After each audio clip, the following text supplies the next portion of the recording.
vamos a hablar un poquito del lenguaje de programación C. Bueno, pues es un lenguaje de alto nivel, como os dije antes, de propósito general, es decir, vale para muchísimas cosas, desde para enseñanza hasta para desarrollo de base de datos, aplicaciones militares, de telecomunicaciones. Fue desarrollado en 1978 por un grupo de profesores y científicos, Ritchie y Kernighan, y corría sobre sistemas operativos Unix, que era el sistema operativo que por aquel entonces más se utilizaba en el ámbito académico y empresarial. En 1983, la ANSI, el Instituto de Estándares Americanos, lo intenta regular, lo intenta adaptar lo que se conoce como ANSI C, es decir, el C estándar. ¿Para qué? Pues para asegurarse que cualquier programador que desarrollara en el lenguaje C estándar se pudiera compilar en cualquier máquina que estuviera dotada de un compilador.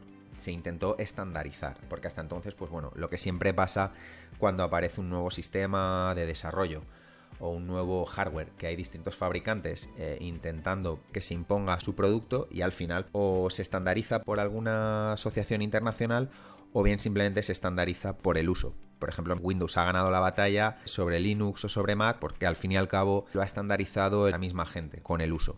¿Cuáles son las ventajas del lenguaje C? Volvemos a hacer hincapié, esto es importante, que es de propósito general, es decir, se pueden desarrollar aplicaciones de escritorio, procesos para sistemas operativos, se pueden desarrollar otros compiladores, se pueden desarrollar sistemas operativos, o sea, es decir, prácticamente C es un lenguaje que no tiene límites. Es portable, es decir, lo que hablábamos antes, prácticamente con pocas o casi con ninguna modificación, yo puedo realizar un programa en lenguaje C y ejecutarlo en Windows, en Mac, en Linux, en un móvil, etcétera. A pesar de ser un lenguaje de alto nivel, lo que comentábamos antes, que consume más recursos, es casi uno de los más rápidos al ejecutarse, o sea, es decir, está tan bien programado que va muy rápido, ¿no? Prácticamente esa compilación, esa traducción apenas se nota, ¿no? Los tiempos de carga son muy rápidos. Y luego, como es un lenguaje muy estandarizado, tiene una comunidad de desarrolladores muy grande, pues entonces las llamadas bibliotecas de funciones pues son muy numerosas. Tenemos multitud de bibliotecas gráficas para acceso a bases de datos, de funciones matemáticas, para desarrollo musical. Cuando hablamos de compilador, en realidad lo que más se utiliza a día de hoy son los llamados entornos integrados de desarrollo, los IDEs. Es decir, son como suites, como conjuntos de aplicaciones que ya vienen integradas. Entonces te las descargas, las instalas. ¿Y qué tienen estas suites? Pues llevan un editor de texto más o menos asistido. Cuando digo asistido me refiero a la ayuda, ¿vale? Ya veremos luego con el que nosotros vamos a desarrollar este curso. Por ejemplo, cuando tecleas una función, te dice qué hace esa función, te dice cuántos parámetros lleva esa función, si te equivocas escribiéndola te marca en rojo. Eso es a lo que me refiero con asistido.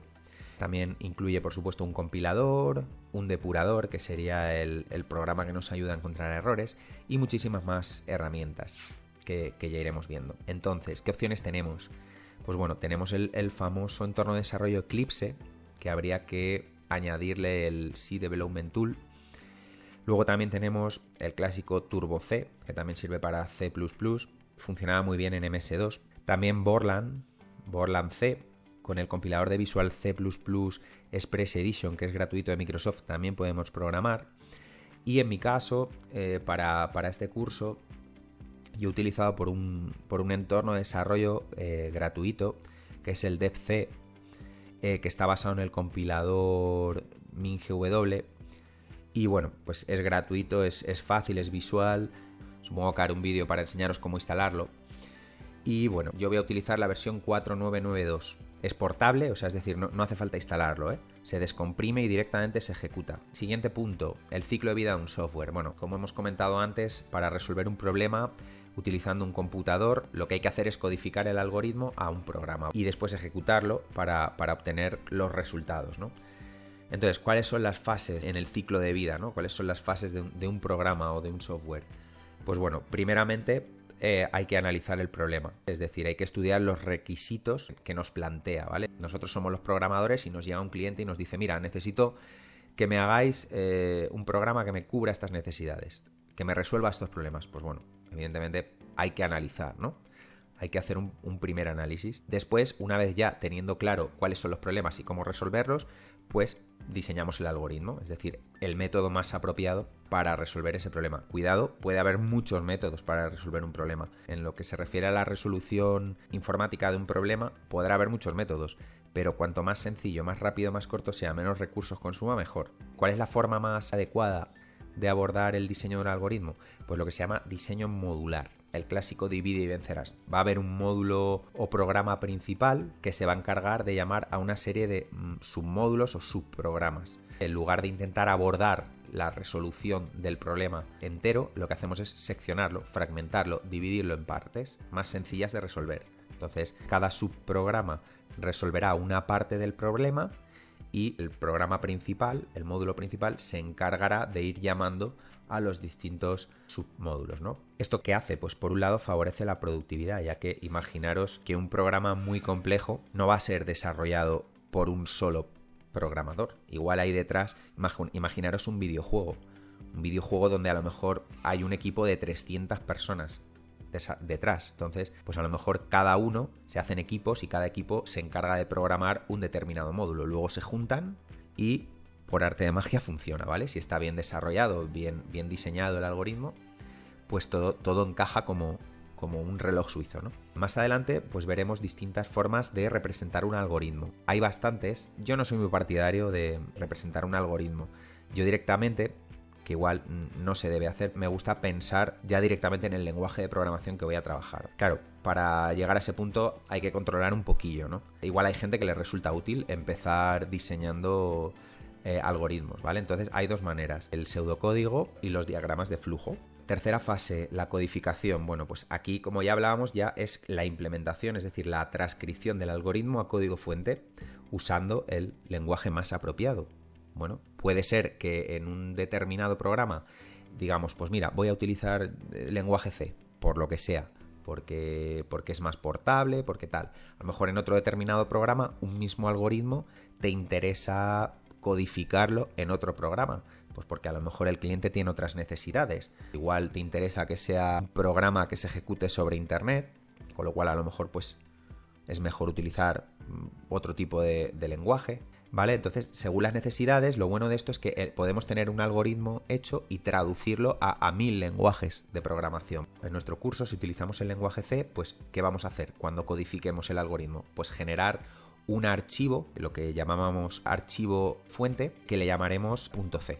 Por ejemplo, mi primer programa .c. Siempre es bueno utilizar para los programas, pues bueno, un nombre que sea identificativo. Si tenemos un programa que sume números, pues le podemos llamar suma.c. O si queremos hacer una calculadora, pues calculadora.c. Una vez ya tenemos el algoritmo codificado, viene la parte de compilación y ejecución, es decir, conversión de ese código fuente a programa ejecutable. Entonces, como comentábamos antes, nuestro programa fuente nombre.c, ¿qué haría el compilador? Lo traduciría a un archivo con código objeto que se llamaría nombre.obj y el linkador, después de linkarlo, generaría el archivo ejecutable nombre.exe. Después viene la verificación, comprobación de que nuestro programa ejecutable funciona como esperamos. Y ahora iremos matizando el cómo se espera. Aquí es bueno hablar de los 3 tipos de errores que existen. Errores en compilación, errores de ejecución y errores lógicos. Los errores de compilación, los más habituales, son errores sintácticos, es decir, de un mal uso del lenguaje. Culpa del programador, que se ha comido algún punto y coma, que ha escrito mal una sentencia, etc. Entonces, estos son los más fáciles de detectar. ¿Por qué? Porque el compilador, cuando no comprende una instrucción, directamente nos obliga a corregirla. No nos deja crear el programa ejecutable. Directamente nos dice, oye, error en la línea 7. Y tú te vas a la línea 7, la revisas y dices, ostras, me he equivocado aquí. O incluso hay entornos de desarrollo que tienen unos editores de texto tan asistidos que a lo mejor hasta te lo marcan en rojo, donde está la equivocación, por ejemplo, ¿no? Luego están los errores de ejecución. Los errores de ejecución son debidos generalmente a un mal diseño del algoritmo. Se notan fácilmente porque el programa se compila, se está ejecutando tan tranquilamente y de repente introducimos algún dato, ¡plum!, pantallazo, el programa se detiene inesperadamente y se muestra un código de error. Un ejemplo de error en ejecución, pues si hacemos una división por 0. Sabemos que matemáticamente una división por 0 da infinito. En el caso de un programa informático habría un desbordamiento de memoria. Tampoco es difícil de darse cuenta, ¿no? Si controlamos el algoritmo y sabemos lo que estamos haciendo en todo momento y hacemos una trazabilidad, es decir, probamos con distintos valores, pues podemos darnos cuenta fácilmente de cuando el programa se detiene inesperadamente, ¿no?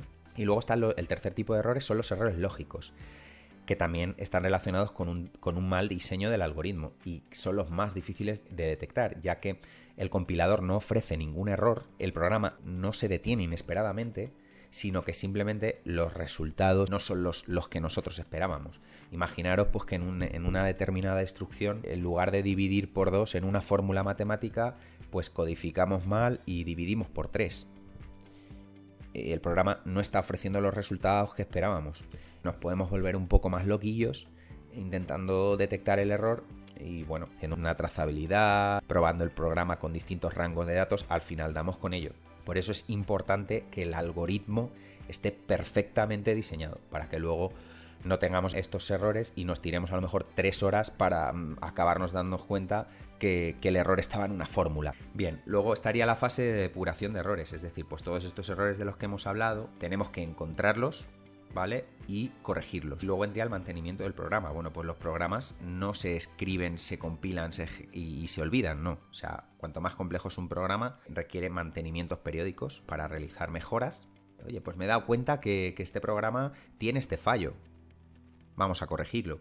O me he dado cuenta que este paso se puede obviar. O me he dado cuenta que en mi programa hay 4 pasos que se pueden comprimir en uno. Pues vale, todo eso son mejoras, ¿no? O simplemente que te llega el cliente y te dice, oye, que necesito que el programa haga otras cosas. Bien, perfecto. Te lo implemento, es decir, te lo añado y saco otra versión. Saco una mejora del programa. Y finalmente la fase de documentación, que no por ser la última es la menos importante. Al revés, hay que documentar todo. Y la documentación tiene 2 partes. La documentación externa, pues lo que podría ser documentación para el programador, documentación para el usuario, documentación para el administrador y también, muy importante, la documentación interna. Cuando nosotros estamos codificando, cuando nosotros estamos creando el código fuente, podemos añadir comentarios al lado de las instrucciones. Esto es muy útil porque imaginaros que nosotros desarrollamos un programa ahora mismo, hoy mismo, lo tenemos muy fresco, lo tenemos todo en la mente y lo terminamos, se lo entregamos al cliente y ese cliente dentro de 3 años nos llega con el programa. Como no lo hayamos documentado, cuando abrimos ese código, y más si son miles de líneas de código, podemos tener un problemón. Podemos tirarnos 4 días intentando revisar el por qué yo puse en determinada instrucción, ¿vale? Entonces las cosas se tienen que documentar y así todo funciona mejor.